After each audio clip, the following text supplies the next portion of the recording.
Finally आज 10 बजेदेखि अर्को एउटा नयाँ कम्पनीले जेनरल पब्लिकको लागि आइपिओ निष्कासन गर्दैछ। यसर्थ आजको यो भिडियोमा हामीले आजदेखि निष्कासन गर्ने कम्पनी कुन हो र जेनरल पब्लिकको लागि कति किता निष्कासन गर्दैछ र कति किता भर्ने र पर्ने सम्भावना कति रहला। यो कम्पनीमा हामीले हात पार्न सफल भयो भने कति रुपियाँसम्म नाफा कमाउन सकेला त।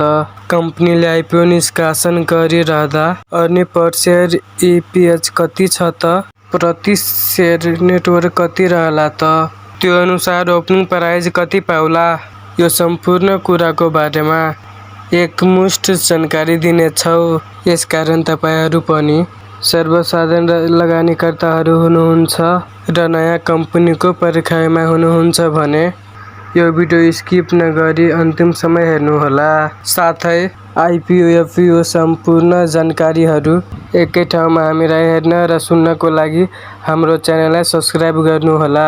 अब लागौ विषयवस्तुतर्फ।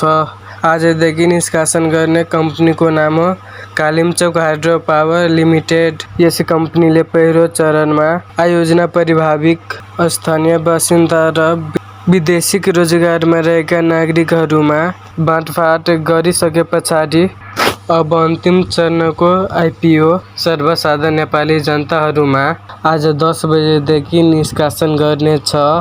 यस कम्पनीले नेपाली भित्र पत्र बोर्डबाट करिब 13 करोड 75 लाख बराबरको 13,75,000 किता आइपिओ निष्कासन गर्नको लागि अनुमति पाएको थियो। सोमध्ये कम्पनीले 5,50,000 आयोजना प्रभावित स्थानीय बासिन्दाको लागि बाँडफाँड गरेको छ भने 82,500 किता विदेशी रोजगारमा गएका नागरिकहरूको लागि बाँडफाँड गरेको छ, जसमा 8,250 लगानीकर्ताहरूले हात पार्न सफल भएको छ।